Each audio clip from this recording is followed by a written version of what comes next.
afternoon or whatever time.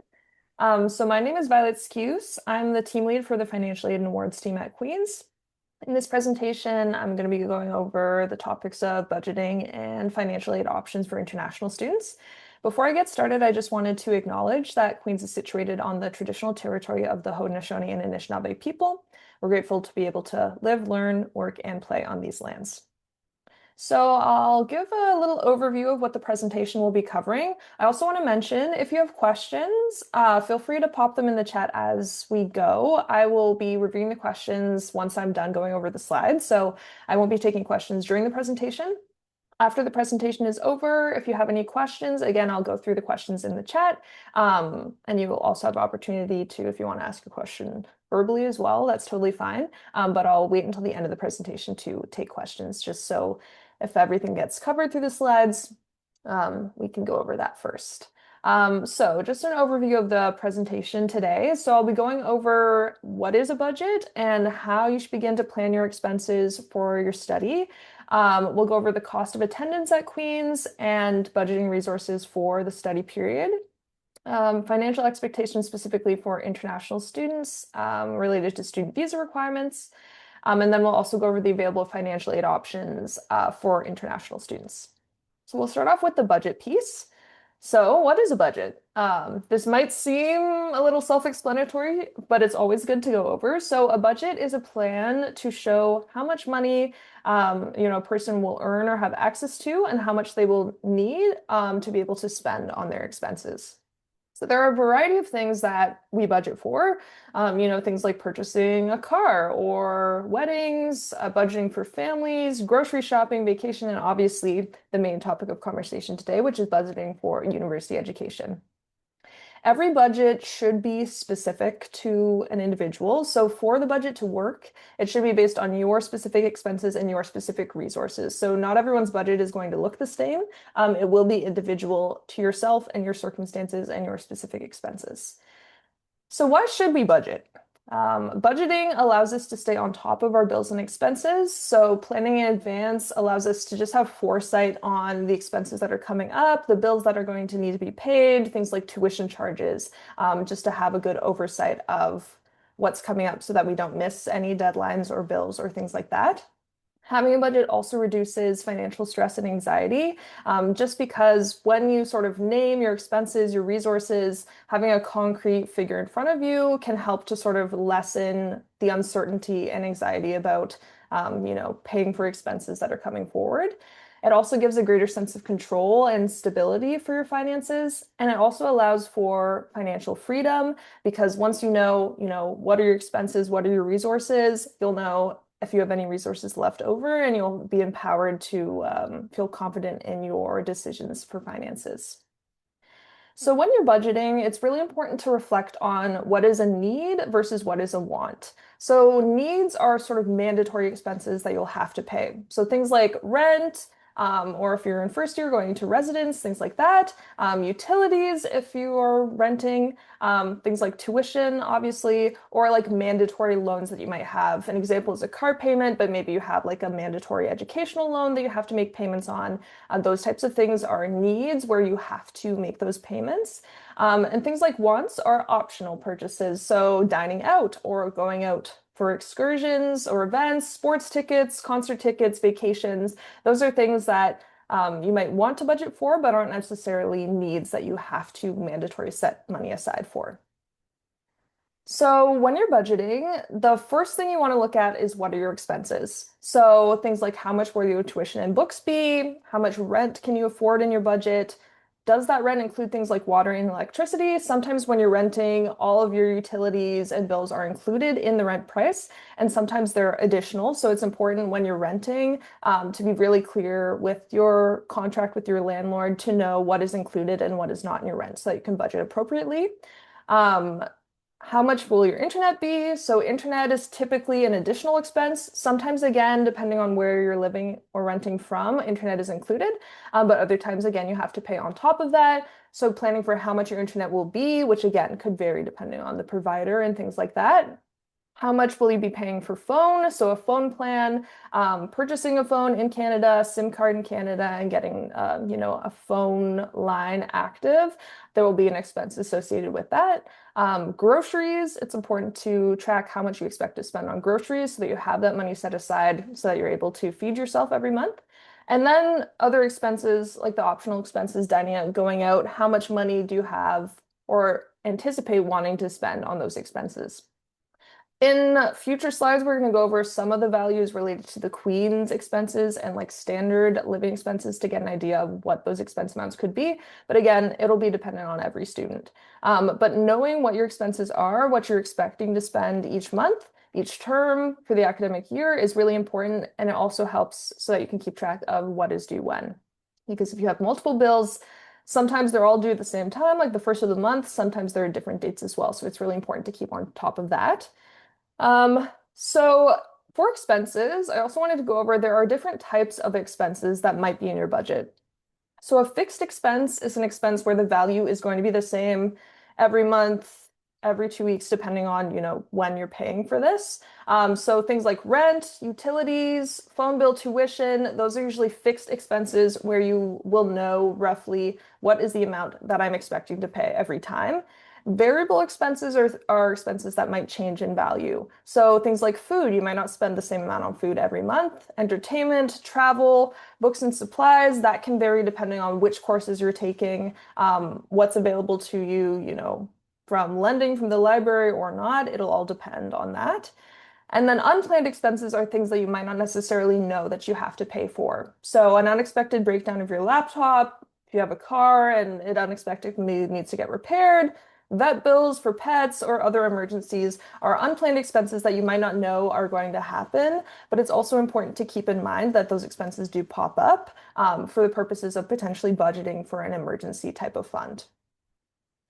So the main principles for maximizing a budget, it's sort of two key concepts. So you want to minimize your spending as much as possible. Obviously, that will save you money. And then increasing your available resources as well. Both of those go hand in hand to sort of maximize your available budget. So we're going to go over the first part first. So minimizing spending. So these are just some suggested tips for how to minimize spending. Obviously, there are lots of ways to do this, but these are just sort of some typical advice for minimizing spending. So tracking your expenses can actually be really powerful in terms of minimizing your spending. So there's lots of different apps that you can get. Sometimes too, if you're setting up an account with a Canadian bank, for example, they sometimes have their own sort of tracking features within their own apps as well. But you can sort of do your research on what works best for you. There's also like different styles. Sometimes an app doesn't work for a student, and sometimes something like manually tracking through Excel is something that is helpful as well. So tracking your expenses is really powerful just because once you're actually aware of what you're spending, you can sort of budget accordingly and say, hey, I'm actually spending more than I thought, and be sort of aware as your money is flowing in and out. So definitely try out different options in terms of apps, Excel, other software to figure out what is the best way for tracking expenses that works for you. Limiting impulse buying, I mean, this seems obvious, but limiting the amount of impulse buying allows you to stick to your budget more, and it also sort of minimizes these unexpected charges that you're getting on your account. Changes in lifestyle, so, if you have like a premium gym membership, but then your budget doesn't support you affording that. Making some lifestyle changes in order to factor into your budget is really powerful as well. Or even things as simple as, remembering to turn off the lights before you leave your apartment to lower your hydro bill and things like that. Prioritizing your purchases is also really important. So something like groceries that you need, in order to live, that might be a higher priority than something that might be, purchasing of a new game to play or going out with your friends. That might be a lower priority in terms of spending your money. So it's important to, when you're making purchases, you sort of review what is the priority in terms of the budget that I have available. There are just some examples below of things that can add up in terms of your budget that if you aren't keeping track of it, it can, add up over time and eat into your budget. So something like Starbucks, which I am a victim of, I find myself falling into this trap every day on the bus to Queens. There's a Starbucks right on my bus route, and I'm always like, it would be great if I stopped in for a coffee in the morning. But if your Starbucks purchase is, $6 for the day, and sometimes it can even be more expensive than that, and you're going to Starbucks, you fall into a habit, you go every day of the week for the whole school year, that can add up to over $1,000 for the year. So it's really important to, again, that impulse buying piece. Falling into that habit is really easy, but it all adds up over time. Subscriptions as well is something that can eat into your budget. So you might have a subscription for streaming services. There's 10 million streaming services out there, and you might subscribe to a couple of them, get the free trial, forget to unsubscribe. But having sort of those subscriptions can also eat into your budget. Committing to, 17 bucks a month for Netflix Premium with the no ads. It's all great. And then you find at the end of the year, oh, I've spent over $100 on Netflix. So, this is something to keep in mind as well. All of these little fees that'll happen every month, every day can add up over time to eat into your budget. So again, this is why it's important to track the expenses, particularly for subscriptions, because you might not even remember that you're subscribed to a service. And if you're tracking your expenses, you can sort of reflect on, am I actually using this streaming service often enough to justify, spending this much money? Other tips for reducing expenses, and these are just, again, general advice tips. So DIY, repairing, clothing yourself, learning that skill, or other options for doing things yourself versus outsourcing that can always reduce expenses. There's student discounts, tons of student discounts everywhere. So once you get your sort of Queen Student ID, you'll be able to sort of sign up for these student discounts at various retailers. And you can sort of research online which retailers offer these student discounts. There's a whole bunch of them. And that can also help to sort of reduce your costs if you're going out and purchasing something and can get a, 10% off from your student discount. That can add up over time as well. Buying used textbooks. So there are used textbooks available that you can purchase through the Queen's Bookstore. And then obviously there's sort of other sources, community sources where you connect with other students and buy directly from them. There's also options to sort of rent or borrow textbooks or other materials from the library and things like that, which can help to reduce those textbook costs because sometimes that can get pretty pricey. Cutting out anything you don't use, that's sort of an example is those subscriptions again. If you're subscribed to something, you're not actually using it, it might be worth cutting that out of your budget. There's also options to opt out of certain fees. So there's optional fees that you'll have at Queen's, or at the beginning of the year, if you find you're not using those services and you want to opt out of those fees, you can sort of go through that process as well. So that's also useful to keep in mind. Using less energy, I mentioned, so cutting down your hydro bill by, turning off your lights when you're leaving the place. If you have air conditioning, maybe increasing the temperature so you're not using as much energy on that. Those types of things can help reduce things like bills, which can reduce your expenses that way. Walking, cycling, or taking public transit instead of things like Uber or, cars as well are very expensive. So having those sort of lower costs or even free ways of traveling around. The good thing about Queens is that you're really close to basically everything you could need right in the downtown core. So if you're living in that area, walking around, and then again, your bus pass, which is included in your student fees and as part of your student card that you'll get, that is also a really useful resource to sort of have this free option for traveling around Kingston. Cheap recreation, so there's sort of student recreation options on campus. And again, what I mentioned, like a premium gym membership might not be the option when you're sort of wanting to control your budget. So having cheaper recreation options, free options that are offered on campus, those are great ways to sort of limit those expenses. Making a list before grocery shopping. Again, this is something that I fall victim to as well. I go to the grocery store hungry and I buy everything I like that I see, and then I end up with a huge grocery bill. So making a list before shopping, it sounds simple, but it can be a really easy way to limit yourself so that okay, I actually just need to get bread, pasta, these things, and sticking to your list to limit those expenses when you go in. And credit cards. So sometimes students don't know. At certain retailers, if you use a credit card, sometimes they'll actually give you surcharges for using credit cards. So that's a mention here. If you're using a credit card, there could be additional fees associated with it depending on the retailer. So that's something to keep in mind. As well, with using credit cards, obviously you're going to be accruing interest if you're not making your payments on your credit card. So that using a credit card is an option. But using something like a debit card or other things where you won't have surcharges or interest fees is also good to keep in mind for reducing expenses. So this slide is about sort of school-related expenses. So I just put up here examples of, depending on if you're a graduate student or an undergraduate student, what you're looking at in terms of sample expenses for a year. So I have the tuition and fee charges for international students on here. I have examples depending on the program, just to give you an idea. We also have all of this posted on our website as well. I have examples of the approximate amount of money you might spend per year on things like books and supplies, and then example living expenses. So for undergraduate students in your first year, you might be living in residence, and then you might be living off campus in your upper years. So that's sort of the difference between the two values there. And graduate students obviously are 3 terms of study, so those costs sort of factor in the fall, winter, and the summer. So you'll see the approximate totals on the bottom. And again, it's really important to be aware of these costs so you can plan in advance before you start to know, okay, I have to spend this much on all of these mandatory fees that are going to be coming up so that I can study at Queen's. So you have this expense noted down so that you can appropriately look at the resources you have available and set things aside to cover those expenses.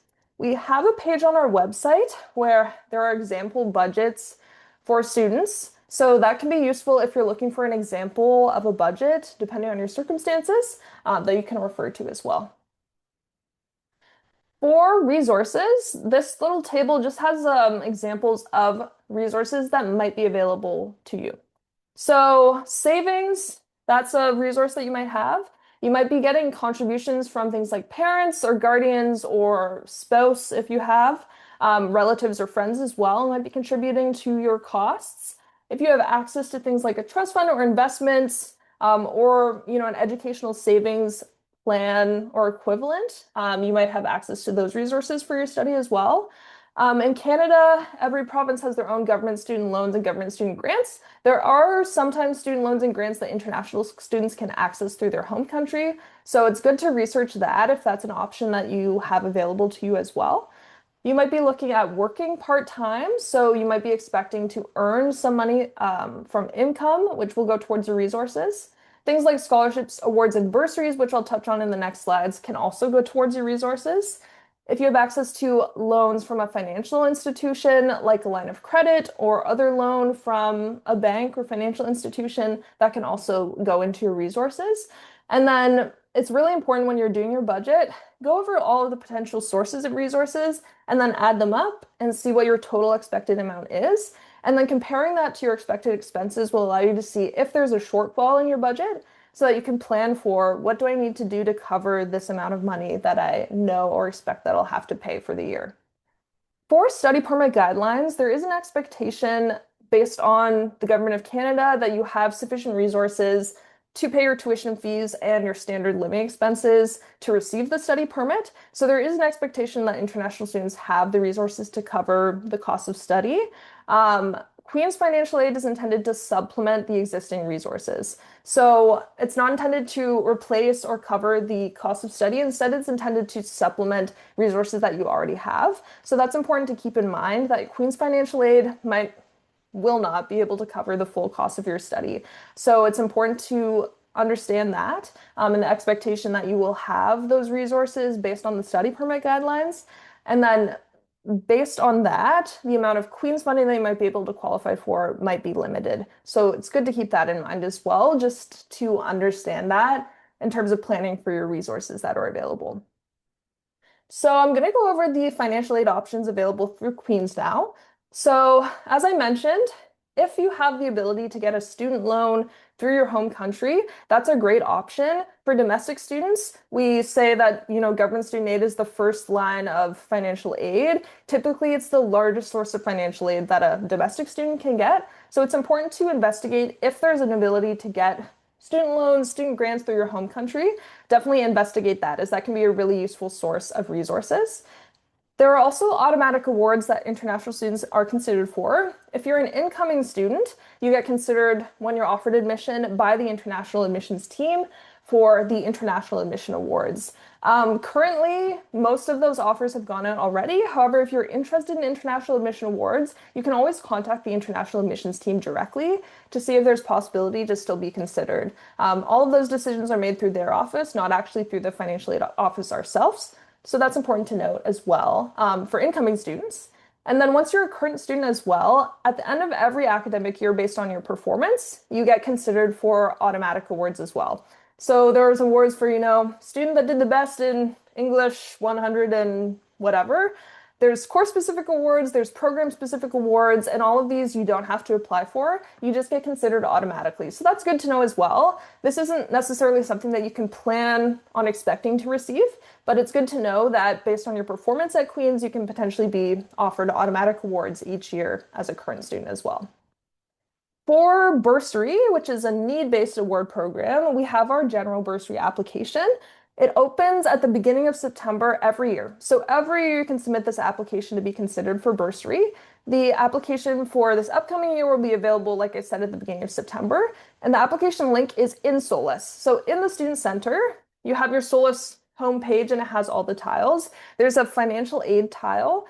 And on the left-hand side, there's a couple of tabs. You would click on the Online Award Applications tab, and then the link to the general bursary will be there. Like I said, it won't be accessible until the beginning of September, but at that time, you can log into your SOLAS and click into that application to fill it out. For undergraduate international students, again, because of this study permit expectation, we're expecting students to have the resources to cover the cost of study based on the guidelines from the Government of Canada. If you're a student experiencing unexpected extenuating circumstances, that's typically what an undergraduate international student would be considered for bursary. So that's just to set an expectation. Not every undergraduate international student will be eligible for bursary. Typically, it's only those students experiencing extenuating circumstances. For graduate students, typically most graduate students are considered. There isn't a guarantee that you qualify because it is based on demonstration of financial need, but it's good to know that every year you can apply to be assessed. And even if you're denied one year, you should definitely still apply each year because our guidelines change every year, and your circumstances may change every year as well. So it's important to apply every year just to know if you can qualify for this additional bursary assistance each year. And just to note, the bursary decisions, if you're granted a bursary, it will be a small amount compared to your overall total cost. So as I was mentioning, it's intended to supplement resources. And because the international student costs are pretty high, you can expect that the amount won't, be high in comparison to those fees. But it's important to sort of look at all the options available and every dollar counts. So it's still worth applying for consideration, but just to keep in mind that, again, it's intended to supplement your existing resources. We also have scholarships that are merit-based, so not based on need, that you can apply with separate applications. So we have a page on our website that lists them all, and there's a bunch. There's some that are available to students in any program, some that are available to specific programs only, and they're all for current students. So every year, there's typically two deadlines. October 1st is the usual deadline for fall term awards, and then February 1st is usually the deadline for the winter term awards. So if you want to look in advance at our website, you can look through the awards that are available, flag those that you might be interested in applying in, or the ones that you're eligible for, and the respective deadlines for those awards. And then on our website, you'll have the links to either the application form itself, or if it's an award that you apply through the faculty, it'll have instructions on where you would send your application to. So these can be, good additional resources to, again, supplement your expenses for the year. There are some awards that are only for domestic students, so it's important to review. Underneath each award, there'll be a description of who is eligible to apply. So it's important to keep that in mind, that not every award might be available to international students. We also have what we call our work-study program. So this allows students with financial need to have access to priority part-time work positions on campus. So this is an application form you can submit through our website. Once you are deemed as eligible, you don't need to apply again. So you will get what's called our eligibility indicator. Once you've received that, as long as you remain in full-time studies, you can keep that indicator for all of your years of studies at Queen's. So you just have to apply once if you're eligible, and then you have that ability to access those part-time work positions throughout your studies as long as you remain full-time. So right now, you can earn up to $2,000 per semester through the work study program. I will note that getting the eligibility to access those positions doesn't guarantee that you'll receive that funding. Essentially, what happens is you get the eligibility indicator, and then through Career Services job posting portal, you'll be able to access jobs that are just for work study students. So it helps in limiting the competition in terms of there's not as many students applying for these jobs as the general other part-time jobs at Queen's. So that's helpful, but you still have to go through the process of applying, interviewing, and getting hired onto a position. And then once you start working, this work study sort of amount can be earned and paid out as a salary, like a typical employment position. I will also note, because a lot of international students wonder about, am I actually eligible to work with a study permit? So obviously there's sort of great study permit resources available through Quick. And then also it's important to sort of review your own study permit and any conditions that are listed on that.